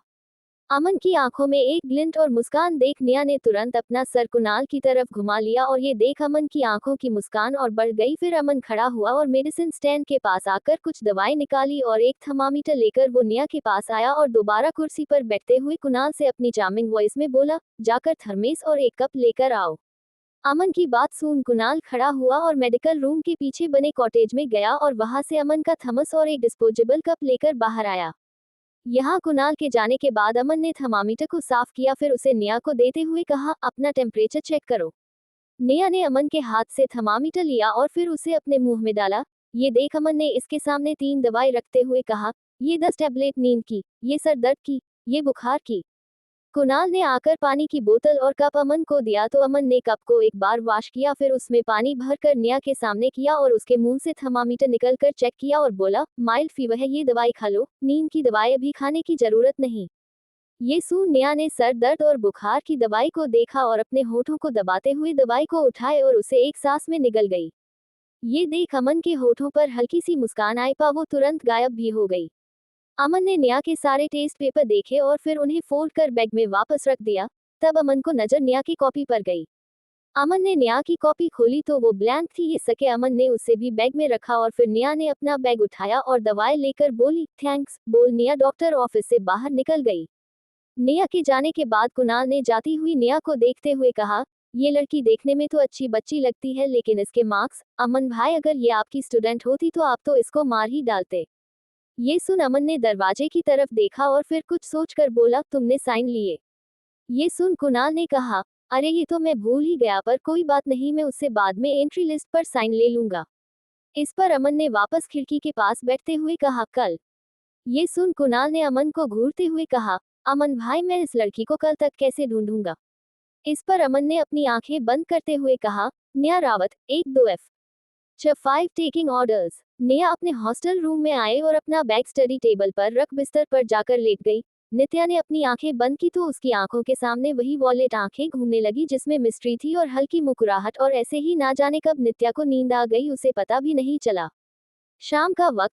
नेहा के हॉस्टल रूम के डोर पर किसी ने नॉक किया जिससे नेहा की नींद खुली। नेहा ने उठकर अपनी आंखें माली, फिर टाइम देखा तो शाम के 9 बज रहे थे।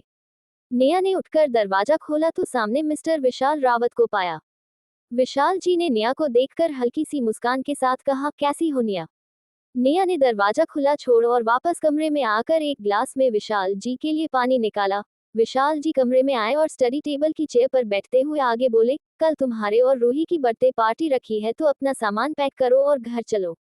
नेहा ने विशाल जी को पानी का ग्लास दिया और बेड पर बैठते हुए बोली, मुझे पार्टी में कोई इंटरेस्ट नहीं है। ये सुन विशाल जी के चेहरे के भाव कुछ बदले नहीं और उन्होंने प्यार से कहा, मुझे पता था, लेकिन ये तुम्हारा 18th बर्थडे होगा और मीडिया भी कल घर आएगी तो कल घर जाना इम्पोर्टेंट है। विशाल जी की बात सुन नित्या ने कुछ नहीं कहा और उठकर अपना स्कूल बैग लिया और उसका सारा सामान बिस्तर पर पलट उसमें 2 सेट कपड़े रखे और अपना फोन और लैपटॉप लेकर बोली, चलिए। विशाल जी ने नेहा का हॉस्टल रूम एक बार अच्छे देखा। नित्या का हॉस्टल रूम काफी सिंपल था, व्हाइट पेंट, एक सिंगल बेड, एक स्टडी टेबल, एक अलमारी और साइड टेबल। नेहा ने अपना सामान सलीके से रखा था। कमरा देखने के बाद विशाल जी नेहा के साथ वहां से निकल गए। 1 घंटे बाद रावत मेंशन। विशाल जी कर रुकी ड्राइवर ने विशाल जी से कहा, सर हम पहुंच गए।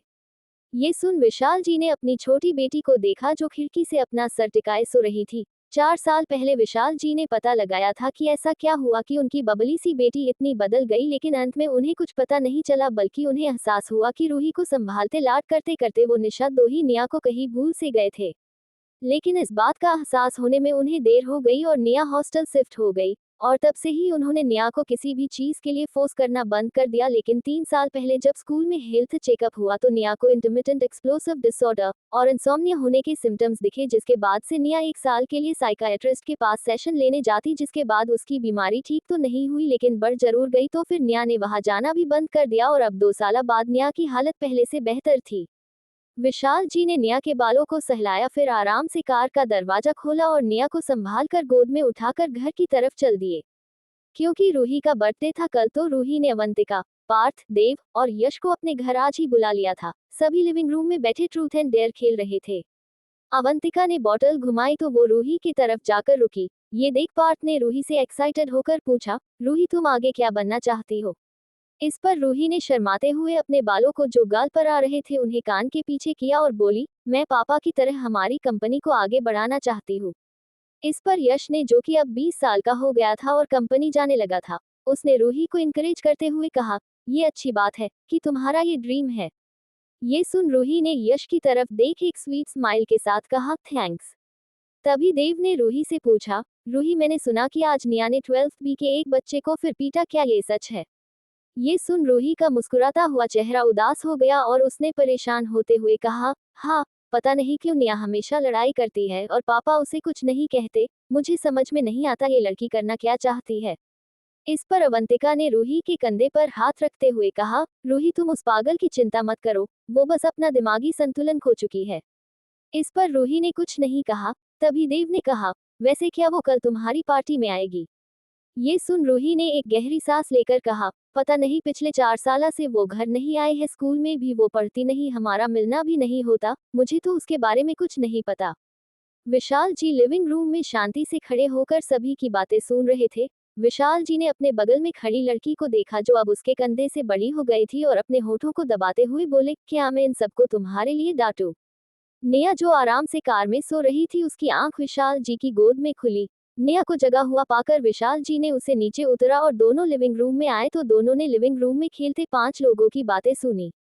नेहा ने अपने पापा की तरफ देखा और फिर जम्हाई लेते हुए बोली, कोई जरूरत नहीं है, वैसे भी सही तो कह रही है, वो पागल तो मैं हो चुकी हूँ। और रही उस लड़के को मारने की बात, तो उसका दोस्त कल मुझसे लड़ने आया था तो मैंने उसका हाथ तोड़ दिया, तो आज वो बदला लेने आया, लेकिन खैर मुझे भूख लगी है, खाना है। विशाल जी ने अपनी छोटी बेटी को देखा और फिर उसका सर सहलाते हुए बोले, तुम पागल नहीं हो, तुम बस बीमार हो, और वो बीमारी ठीक हो जाएगी समय के साथ। और तुम्हारे लिए आलू गोभी बनवाई है, चलो आज मैं तुम्हें अपने हाथों से खिलता हूँ। ये सुन नेहा ने अपने जैकेट के पॉकेट में अपना हाथ डाला और बोली, कोई जरूरत नहीं है। बोल नेहा सोफे के पास जाने लगी। रावत परिवार का लिविंग रूम 2 सेक्शन में डिवाइडर है, पहला एंट्रेंस से सोफे तक, दूसरा अंदर एक गुफा की तरह, तो इसीलिए जब विशाल और नेहा आए तो किसी को उनके आने का पता नहीं चला, लेकिन जब नेहा सोफे के पास गई तो सभी की नजर उस तरफ गई जहां से चलने की आवाज आ रही थी। नेहा ने सभी की हैरान कर बड़ी हो चुकी नजरों को इग्नोर किया और सोफे पर बैठते हुए पास में पड़ा टेलीफोन उठाया और शून्य दबाकर किसी को कॉल किया। जल्द ही कॉल पिक, तो नेहा बोली, मेन हॉल में जल्द आइए। बोल नेहा ने फोन काट दिया और फिर सोफे के सामने पड़े टेबल पर अपने पैर रखते हुए सोफे पर अपना सर रखा और आंखें बंद कर ली। विशाल जी ने नेहा को देख गहरी सांस ली और सोचा, ये लड़की, तभी इसके कोई दोस्त नहीं है, अब ऐसे इग्नोर करेगी तो कौन दोस्ती करेंगे। सोचते विशाल जी नेहा के पास आकर बैठे और उसके हाथ को पकड़ नर्म आवाज में बोले, तुम कितनी पतली हो, खाना क्या खाती हो वहां पर? नेहा ने ये सुन अपनी आंखें नहीं खोली और शांत आवाज में बोली, खाना। नेहा का जवाब सुन विशाल जी के चेहरे पर हल्की मुस्कान आ गई और उन्होंने नेहा के गाल खींचते हुए कहा, खाने में क्या खाती है आप मिस नेहा? अपने गाल खींचे जाने पर नेहा ने अपनी आंख चिड़चिड़ाहट से खोली और फिर विशाल जी को देख अपने होठी को दबाते हुए धीरे से बोली, शायद दाल चावल या मैगी। ये सुन विशाल जी ने नेहा के बालों को सहलाते हुए कहा, कुछ दिन यहाँ रुक जाओ, थोड़ा वक्त अपनी माँ के साथ भी बिताना चाहिए तुम्हें, उन्हें चिंता होती है तुम्हारी। इस पर नेहा ने कुछ नहीं कहा और ये विशाल जी भी कुछ नहीं बोले। तभी एक मेड जल्दी से घर में आई और नेहा के सामने खड़ी होकर बोली, मिस नेहा, क्या मदद कर सकती हूँ मैं आपकी? नेहा ने मेड को देखा, फिर अपनी ठंडी आवाज में बोली, मेरे लिए खाना और इनके लिए हल्दी का दूध। ये सुन उस मेड ने हाँ में सर हिलाया और तुरंत किचन में चली गई। क्या मेड वहां से गई ही थी कि कुछ देर पहले तक खेल रहे 5 लोग नेहा के पास आए तो विशाल जी ने उन्हें अपने सामने वाले सोफे पर बैठने का इशारा किया तो सभी चुपचाप वहां बैठ गए। यश ने नेहा को देखते हुए एक पोलाइट स्माइल के साथ कहा, नेहा 3 साल में काफी बड़ी हो गई है। ये सुन नेहा ने अपनी नजरें अपने जैकेट से हटाए और फिर यश को देखते हुए हल्का सा सर हिलाया। तब देव बोला, नेहा तो तुम रूही की पार्टी में इस साल आ ही गई, चलो इस बार हम सब साथ में मजे करेंगे। इस पर भी नेहा ने हल्के से सर हिलाया कि तभी विशाल जी की भौहें देव की बात सुन सिकुड़ गई और उन्होंने देव को देखते हुए कहा, देव पार्टी नेहा और रूही की है, सिर्फ रूही की नहीं, कल नेहा का भी बर्थडे हुई तो वो अपना बर्थडे सेलिब्रेट करने अपने घर तो जाएगी ही ना। विशाल जी की बात सुन वहां बैठे 5 लोगों की आंख बड़ी बड़ी हो गई जी। तभी रूही ने नेहा से हल्की स्माइल के साथ देखते हुए अपोलोजेटिकली कहा, नेहा तुम देव की बात का बुरा मत मानना, वो बस इसके दिमाग से निकल गया था कि कल तुम्हारा भी बर्थडे है। तो नेहा ने रूही का एक्सप्लेनेशन सुना तो उसे महसूस हुआ कि उसका सर दर्द जो गायब हो गया था वो वापस आ रहा था। ये महसूस करते ही नेहा ने अपनी ठंडी डल काली आंखें उठाकर रूही को हल्के से देखते हुए कहा, शुटुप।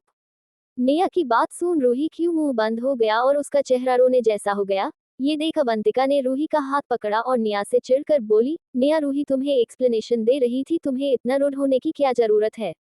नेहा ने अवंतिका की बात सुनी और अपना हाथ सोफे के हैंडसेट पर रखते हुए उंगली से टक टक करना शुरू कर दिया। इस पर वहां बैठे किसी भी इंसान का ध्यान नहीं गया, लेकिन यश और विशाल जी ने ये नोटिस किया और ये देख विशाल जी ने रूही की तरफ देख कहा, रूही तुम्हें नया एक्सप्लेनेशन देने की जरूरत नहीं है, बल्कि तुम्हें देव को जब वो ये कह रहा था तो उसे रोकने की जरूरत थी, और सेम चीज तुम्हें तब भी करनी चाहिए थी जब अवंतिका निया को पागल कह रही थी। विशाल जी की बात सुन सभी की आंखें बड़ी बड़ी हो गई, लेकिन यश ने नॉर्मल रहते हुए कहा, अंकल मैं अवंतिका की कही बात के लिए माफी मांगता हूँ। इस पर विशाल जी ने अपन हाथ हिलाते हुए कहा, मुझसे सॉरी कहने की कोई जरूरत नहीं है, अवंतिका को निया से सॉरी कहना चाहिए। देखो बच्चों, मैं तुम सबके मामलों में नहीं पड़ना चाहा, लेकिन तुम सबको अपने शब्दों को कहने से पहले 2 बार सोचना चाहिए। विशाल जी की बात सुन अवंतिका ने धीरे से कहा, सॉरी अंकल, मैं अगली बार से ख्याल रखूंगी। इस पर विशाल जी ने अवंतिका को एक बार गौर से देखा, फिर अपनी छोटी बेटी को जो अपना सर मल रही थी, तो वो बोले, छोड़ो, अब रात काफी हो गई, सभी जाकर सो जाओ, कल पार्टी है, सबको जल्दी उठना है। विशाल जी की बात पर पार्थ ने खुश होते हुए कहा, हाँ रूही चल, वरना कल तो उठने में लेट हो जाएगा। इस पर रूही ने हाँ में सर हिलाया और एक बार विशाल जी और निया के देख अपने होठों को दबाया और वहां से सभी के साथ चली गई। सभी के जाने के बाद मेड वहां आए और निया को उसका खाना सर्व किया और विशाल जी को दूध। निया ने अपना खाना उठाया और खाना खाने लगी, तभी उसके दिमाग में रूही का वो मासूम चेहरा आया और उसने कुछ सोचा, फिर अपने पापा की तरफ एक बार देखा जो दूध पी रहे थे। ये देख निया ने अपने मन में आई बात को दबाए और खाना खाने लगी। विशाल जी ने अपना दूध खत्म किया, फिर अपना मुंह टीसू से पोंछते हुए बोले, तुम्हारे बॉक्सिंग कोच का कॉल आया था, कह रहे थे कि तुम्हारा नाम वो नेशनल्स के लिए सबमिट करना चाहते हैं। ये सुन निया के हाथ खाना खाते हुए रुके और उसने कहा, नॉट इंटरेस्टेड। ये सुन विशाल जी ने निया के सर को सहलाते हुए कहा, मैंने उनसे कहा था, लेकिन उन्होंने कहा कि वो तुम्हारा नाम दे चुके हैं, तो 2 दिन बाद तुम्हें कंपटीशन के ट्रायल राउंड में जाकर खेलना ही होगा। तुम वहां जितने लोगों को चाहे पीट सकती हो, कोई कुछ नहीं कहेगा। विशाल जी की ये बात सुन निया के डल आंखों में हल्की चमक दिखी और उसने कहा, फाइन, सेंड मी एड्रेस। बोलकर निया ने अपना खाना खत्म किया और अपना बैग उठाकर जाने लगी। तभी विशाल जी ने कहा, निया तुम इंटेलिजेंट हो, ये बात मैं अच्छे से जानता हूँ। तुम्हारे हेड टीचर का आज कॉल आया था, वो बेचारे रोने ही वाले थे कि तुम क्यों नहीं पढ़ाई पर ध्यान देना चाहती हो। मैं तुमसे कुछ एक्सपेक्ट नहीं करता, क्योंकि मैं जानता हूँ कि तुम कुछ ना कुछ लाइफ में कर लोगी, पर एज अ पेरेंट मैं चाहता हूँ कि मेरी बेटी अच्छे मार्क्स लाए, तो सोचना इस बारे में। निया ने इस पर कुछ नहीं कहा और अपने कमरे की तरफ चल दी। यहाँ लिविंग रूम में विशाल जी ने उस खड़ी हुई मेड को देखते हुए कहा, समा काकी, इस लड़की के साथ मैं क्या करूं। समा काकी रावत परिवार की हेड मेड थी। उन्होंने अपना बचपन विशाल के दादा के छाव में गुजारा और बड़ी हुई तो उन्होंने विशाल को संभाला, क्योंकि विशाला जी की मां की डेथ काफी जल्द हो गई, तो विशाल जी को समा काकी ने ही पाला था। समा काकी एक समझदार औरत थी और ये बात घर में सभी जानते थे, सभी उनकी इज्जत भी करते थे, लेकिन इसके बावजूद भी समा काकी हमेशा जरूरी होने पर ही अपने सुझाव विशाल जी के सामने रखती थी, जैसे कि आज। विशाल जी का सवाल सुन समा काकी ने सीढ़ियों से जाती निया को एक बार देखा, फिर विशाल जी से बोली, छोटे साहब, मिस निया को जब आपकी जरूरत थी तब आप उनके पास नहीं थे। पूरा बचपन उन्होंने अकेले गुजारा है और अब उन्हें आपकी जरूरत नहीं, तो बेहतर होगा कि जो जैसा चल रहा है चलने दे। मिस निया की कंडीशन काफी नाजुक है, उन्हें किसी चीज में इंटरेस्ट नहीं सिवाय सोने के, लेकिन उन्हें वो भी नहीं मिलता, तो मेरे हिसाब से उन पर दबाव बनाना उनकी कंडीशन को और बिगाड़ सकता है। और अगर आपको बुरा ना लगे तो मैं एक बात कहना चाहूंगी। समा काकी की आवाज में हिचकिचाहट सुन विशाल जी ने कहा, काकी आप कहिए। तो समा काकी ने कहा, मिस निया को मिस रूही से दूर रखिए, क्योंकि मिस रूही के दोस्त वो मिस निया के बारे में ना जाने क्या क्या कहते हैं, लेकिन मिस रूही उन्हें कभी मना नहीं करती। ये छोटी छोटी चीजें कब बड़ी बन जाती है पता नहीं लगता, तो बेहतर होगा कि मिस कैंपस में रहे। इस पर विशाल जी ने भी हाँ में सर हिलाया और समा जी बर्तन लेकर वहां से चली गई। यहाँ कमरे में आकर निया वॉशरूम में गई और फ्रेशअप होकर बाहर आई, फिर अपना फोन उठाकर चेक किया तो उसमें एक मैसेज आया था, LW, do you wanna take order? You haven't taken any order in last 9 months, so are you up for one? This is big deal, you will get 10x more than your last order. ये message पर निया ने कुछ सोचा, फिर yes लिखकर message भेज दिया और फिर अपने बैग से नींद की दवाई का डब्बा निकल एक गोली खाए और फिर निया बिस्तर पर लेट गई। बिस्तर पर लेटते हुए निया की नजर उस दवाई के डब्बे पर गई और उसके आंखों के सामने एक जोड़ी वॉलेट आंखें फ्लैश हुई। ये होते ही निया ने अपनी आंखें बंद की और अपने मुंह पर तकिया रख वो सो गई। लेकिन सो रही निया को ये नहीं पता था कि उसके यस ने इस वक्त मुंबई के साकी मेन बिल्डिंग में क्या तहलका मचाया हुआ था। एक आदमी जो करीबन 40 साल का था, उसने अपनी कंप्यूटर स्क्रीन पर यस देखा तो वो जोर जोर से हंसने लगा और खुद से बोला, finally LW is taking orders, now we'll be getting the real deals. just 50 million. सुबह की धूप जब निया के चेहरे पर पड़ी तब उसकी नींद खुली। नेहा को आज एक हफ्ते बाद इतनी अच्छी नींद आई थी, वरना 2 दिन पहले उसकी दवाई खत्म होने की वजह से उसको नींद ही नहीं मिली और इसके पिछले हफ्ते कुछ बेकार लोगों ने उसकी नींद बिगड़ दी थी। नेहा उठी और टाइम देखा तो पाया कि अभी 12 बज रहे थे। ये देख नेहा ने अंगड़ाई ली और फिर कपड़े लेकर वॉशरूम में गई। फ्रेश अप होकर नेहा ने एक ब्लैक हुडी और व्हाइट जीन्स पहनी और अपने बाल बना अपना फोन लेकर वो नीचे गई। नीचे अभी हाल में कोई नहीं था। नेहा ने सभी नौकरों को काम करते हुए देखा तो फिर वो चुपचाप सोफे पे जाकर बैठी। समा काकी ने नौकरों को सारी तैयारी कैसे करनी है समझाया और फिर नेहा को देख उसके पास गई और बोली, मिस आप लंच करेगी? नेहा ने लिविंग रूम में देखते हुए हाँ में सर हिलाया। तभी उसका फोन बजा। नेहा ने फोन निकालकर नंबर देखा तो कोई प्राइवेट नंबर था। नेहा ने फोन उठाया तो दूसरी तरफ से एक आदमी की सेक्सी वॉइस उस तरफ से आई, हाय नेहा डार्लिंग। नेहा ने ये आवाज सुन अपने पैर वापस टेबल पर रखे और बेपरवाही से बोली, हम। नेहा का हम सुन दूसरी तरफ से उस आदमी ने कहा, you are so boring Neha, by the way I got to know that you are back in business. ये सुन नेहा ने फिर हम में जवाब दिया, जिसे सुन उस आदमी ने कहा, वैसे वो साके लोग किसी बिग शॉट का डील लेने वाले हैं तो मुझे लगता है कि वो तुम्हें ही मिलेगा, तो थोड़ा केयरफुल रहना क्योंकि उस क्लाइंट को तुम ही चाहिए था। LW वो तुम्हारे पीछे 5 साल से पड़ा है तो देख लो तुम्हें क्या करना है। वैसे इन 5 सालों में उसकी सारी इन्फॉर्मेशन सब से गायब हो गई है। ये सुन नेहा ने अपने होठों को दबाया और फिर कुछ सोचकर बोली, I talk to you later. बोल नेहा फोन काटते लगी तो दूसरी तरफ से उस आदमी ने कहा, by the way happy birthday girl, your gift will reach to you by tomorrow, see ya. ये सुन नेहा ने धीरे से कहा, थैंक्स, और फोन काट दिया। तभी समा काकी उसका लंच लाए। नेहा ने अपना लंच किया और फिर सोफे से उठते हुए समा काली से पूछा, पार्टी कब से स्टार्ट है? नेहा की सवाल सुन समा काकी ने कहा, पार्टी शाम के 7 बजे स्टार्ट होगी। मैडम मिस रूही और उनके दोस्तों के साथ शॉपिंग पर गई है, उन्होंने हमें आपको डिस्टर्ब करने से मना किया था तो हमने आपको नहीं जगाया, और sir Mr and Mrs Chopra को रिसीव करने एयरपोर्ट गए हैं। समा काकी की सारी बात सुन नेहा ने अपना सर हिलाया और जाते हुए बोली, थैंक्स। ये सुन समा काकी ने कहा, मिस आपने हमें कभी थैंक्स नहीं कहा, तो हमें आपकी फैमिली होने का एहसास होता था, आप हमें थैंक्स ना कहा करें, आप हमारे लिए हमारे बच्चों से भी बढ़कर है। इस पर नेहा ने कुछ नहीं कहा पर उसके हाथ की उंगलियां हल्की कॉप उठी। नित्या अपने कमरे में आए और दरवाजा बंद कर हेडफोन लगाया, फिर अपना लैपटॉप ऑन किया। नेहा का लैपटॉप काफी सिंपल था लेकिन उस पर किसी भी कंपनी का लोगो नहीं था।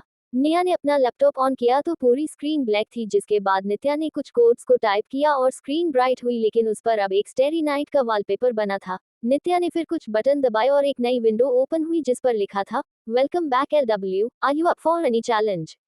तो नेहा ने ये इस पर क्लिक किया और एक नई विंडो ओपन हुई जिसमें लिखा था, इन्फॉर्मेशन अबाउट कारण अग्निहोत्री, जिसके नीचे प्राइज लिखा हुआ था 50 मिलियन INR। ये देख नेहा ने अपने होठों को जीभ से गीला किया, फिर एक सेव का बटन दबा दिया और उसके सामने एक नई विंडो ओपन हुई, जिसके बाद नेहा ने अपने लैपटॉप पर काम करना स्टार्ट कर दिया। नेहा की उंगलियों की स्पीड इस वक्त कोई देखता तो वो पागल हो जाता, और अगर कंप्यूटर पर बने कोड्स को देखता तो उस इंसान का दिमाग ही ब्लास्ट हो जाता।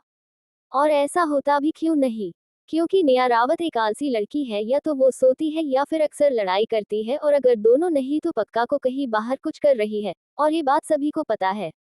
नेहा रावत एक गंदी बच्ची है जिसे कुछ नहीं आता, लेकिन अगर नेहा के पागलखाने में जहां वो 7 साल तक बंद थी कोई जाकर पता करे तो उन्हें पता चलता कि कितनी बड़ी मॉन्स्टर थी नेहा रावत। नेहा रावत का IQ किसी को भी नहीं पता, क्योंकि जिन्हें पता था उन्हें नित्या ने अपने हाथों से मारा था, और ये भी एक कारण था कि पागलखाने वाले लोग उसे नहीं आजाद करना चाहते थे।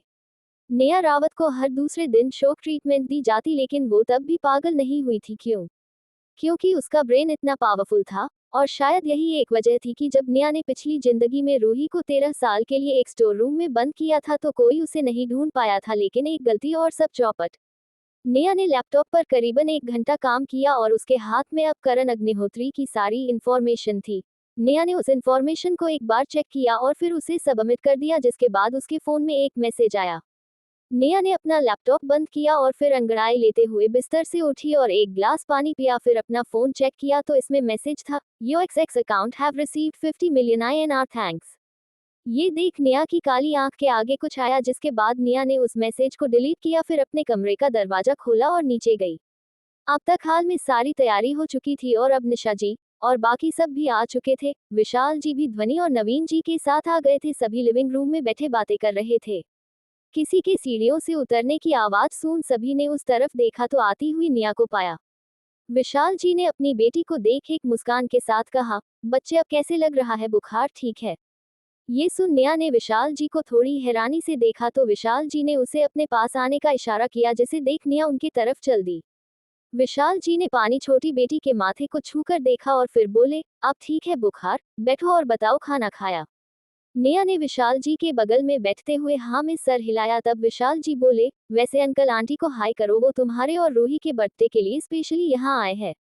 इस पर नेहा ने नवीन और ध्वनि जी को देख हाथ जोड़कर कहा, नमस्ते। ये देख ध्वनि जी ने नेहा को अपने पास बुलाया तो नेहा ने उन्हें 2 सेकंड तक देखा, फिर आलस से उठकर उनके पास गई। नेहा को देखकर ध्वनि जी ने उसके माथे को चूमते हुए कहा, मेरा बच्चा खुश रहे। नवीन जी ने भी नेहा के बालों को सहलाते हुए कहा, हाँ वैसे और बताओ मेरे शेर, नेशनलिस्ट में सिलेक्शन हो जाएगा ना? ये सुन नेहा की भौहें सिकुड़ गई, लेकिन उसने धीरे से कहा, हम। नेहा का जवाब सुन नवीन जी ने उसके बालों को सहलाते हुए कहा, क्या रूखा सा जवाब है, मैंने तुम्हारे कोच से बात की थी, वो कह रहे थे कि इस बार इंटरनेशनल में मेडल इंडिया का ही होगा। ये सुन नेहा ने अपने होठों को जीभ से गीला किया और धीरे से बोली, उनको कोई दूसरा काम नहीं है ना, इसलिए मेरे पीछे 2 साल से पड़े हुए हैं। ये सुन ध्वनि जी हंसने लगी और विशाल जी ने अपनी चाय पीते हुए कहा, हाँ और मिस नेहा तो कितना बिजी रहती है सबकी हड्डियां तोड़ने में। ये सुन नेहा ने विशाल जी को अपनी भौहें सिकोड़कर देखा तो विशाल जी ने झूठी खांसी का नाटक किया और ये देख नवीन जी और ध्वनि को हंसी आ गई। नेहा ने विशाल जी को देखते हुए कहा, stop treating me like a child, I am 18 now. Neha की बात पर विशाला जी मुस्कुराए और बोले, चलो तुम्हारे मुंह से कुछ तो निकला। तभी अवंतिका ने मुंह बनाते हुए कहा, आप सभी इसे ऐसे क्यों ट्रीट कर रहे हैं जैसे ये कहीं का रिवार्ड जीत कर आए हो? ये तो बस लड़ाई करती रहती है, इसने तो कल फिर एक लड़के को पीटा। अवंतिका की बात सुन नवीन जी ने अवंतिका को कड़ी नजरों से देखते हुए कहा, अवंतिका क्या हमने तुम्हें यही सिखाया है? ऐसे किसी के बारे में बात करते हैं? से सॉरी टू हर। ये सुन अवंतिका ने नवीन जी की तरफ मुंह बनाकर देखते हुए कहा, पापा ये कोई अच्छी बच्ची नहीं है, पागल है ये। बोलकर अवंतिका उठी और वहां से जाने लगी। यश ने जाती हुई अवंतिका को देखा, फिर नेहा से बोला, नेहा अवंतिका के बदले में तुमसे सॉरी कहता हुआ, आई एम सॉरी। नेहा ने यश की बात सुनी तो उसकी तरफ देखा और जैसे ही कुछ कहने के लिए मुंह खोलना चाहा कि तभी निशा जी ने नेहा से कहा, नेहा तुमने अभी तक पार्टी के लिए कोई ड्रेस नहीं खरीदी ना? तुम ऐसा करो यश और बाकियों के साथ जाकर एक अच्छी सी ड्रेस ले लो। निशा जी की बात सुन नेहा ने निशा जी को देखा। निशा रावत दिल्ली के हाई क्लास की सोशल बटरफ्लाई, 44 साल की उम्र में भी निशा जी 30 की लगती थी। Well maintain body, elegant fashion aesthetic और बला की खूबसूरत। नेहा को रंग और रूप निशा जी से ही मिला था, लेकिन उसकी आंखें उसके पापा की तरह काली थी। पिछले 4 सालों में क्या बदला था नेहा से कोई पूछे तो वो ये कह सकती थी कि उसके पापा उससे शायद प्यार करने लगे थे और उसका ख्याल रखते थे, शायद ये उसकी बीमारी की वजह से, पर प्यार था और इस वजह से नेहा विशाल जी से बात भी कर लेती थी। लेकिन निशा जी से नेहा का रिश्ता वैसा ही था जैसा 4 साल पहले थे। नेहा जब पैदा हुई थी तो वो थोड़ी कमजोर थी, लेकिन रूही काफी हेल्थी थी। जो निशा जी रूही के साथ खेलती थी क्योंकि उन्हें डर लगता था कि वो ज्यादा जोर देंगी तो नेहा को कुछ हो जाएगा, तो इस वजह से नेहा को समा काकी ने ही संभाला था। जैसे जैसे नेहा बड़ी हुई वैसे वैसे उसे अपनी माँ और पापा का अटेंशन चाहिए था, लेकिन क्योंकि निशा जी ने रूही को पाला था तो रूही निशा जी और विशाल जी से ज्यादा क्लोज थी, जिसकी वजह से नेहा को सारी केयर समा जी से मिला। जैसे जैसे नेहा बड़ी हुई उसे रूही से जलन होने लगी, क्योंकि वो रूही निशा जी से क्लोज थी तो वो उन्हें सब बताती और नेहा सारी बातें शेयर कर नहीं पाती थी, और ये जलन धीरे धीरे बढ़ने लगी और इसी जलन की वजह से नेहा शरारत करने लगी ताकि उसे उसके पेरेंट्स का अटेंशन मिले, लेकिन अटेंशन तो नहीं मिला बल्कि वो उनसे और दूर हो गई। बचपन से ही नेहा को पता था कि वो रूही से और अपने आसपास के लोगों से अलग है। वो काफी स्मार्ट थी, इसीलिए जब वो नाराज होती तो वो पढ़ती और पढ़ते पढ़ते उसका इंटरेस्ट कंप्यूटर्स की तरफ चला गया। पहले रावत परिवार एक छोटे से घर में रहता था तो उस एरिया में एक कंप्यूटर शॉप थी। कहाँ से नेहा ने कंप्यूटर के बारे में बाहर कुछ सीखा, लेकिन वो बात कभी और। तो समय के साथ नेहा की जलन रूही के लिए बढ़ते लगी और ऐसे ही दोनों 5 क्लास में गए, जहां उनकी मुलाकात चोपड़ा परिवार के बच्चों से हुई और रूही फिर सबकी चाहती बन गई। उन 6 लोगों का ग्रुप काफी पॉपुलर हुआ, लेकिन उन सब में भी नेहा खुद को अकेला पाती। तब यश ने उसे साथ दिया, लेकिन रूही और यश की बॉन्डिंग अच्छी हो गई, जिसे देख नेहा को रूही से नफरत सी होने लगी। नित्या को इन 2 जन्मों में आज तक समझ में नहीं आया कि क्या रूही सच में इतनी मासूम थी कि उसे उसकी तड़प, गुस्सा, घुटन, बेबसी, डिस्कम्फर्ट नहीं दिखी या दिखी, पर रूही ने उस बात को इग्नोर कर दिया। यही वजह थी कि नेहा को रूही से नफरत थी। नेहा को जवाब न देता पाकर विशाल जी ने उसे आवाज लगाई, नेहा बच्चे। विशाल जी की आवाज सुन नेहा होश में आई और उसने हाँ में सर हिलाया, फिर अपने कमरे में गई और अपना बैग उठाया, उसमें अपना सामान और लैपटॉप रखा और बाहर आई। विशाल जी ने नेहा का बैग देखकर पूछा, नेहा बैग क्यों? तो नेहा ने अपनी साफ पर ठंडी आवाज में कहा, मुझे स्कूल में कुछ काम है तो मैं स्कूल जा रही हूँ, वहां से मैं शॉपिंग के लिए चली जाऊंगी। इस पर विशाल जी ने हाँ में सर हिलाया और कहा, ठीक, तो ख्याल रखना। ये सुन नेहा ने हाँ में सर हिलाया और वहां से निकल गई। दोस्तों, आशा करते हैं कि आपको हमारी यह कहानी पसंद आई होगी। अगर आपने इस सफर का आनंद लिया हो, तो हमारे चैनल ख्याली दुनिया को लाइक करें, अपने दोस्तों के साथ शेयर करें, कमेंट में अपनी राय दें और हमारे चैनल को सब्सक्राइब करना न भूलें। मिलते हैं अगली कहानी के साथ, तब तक के लिए अपने ख्यालों में डूबे रहें। धन्यवाद।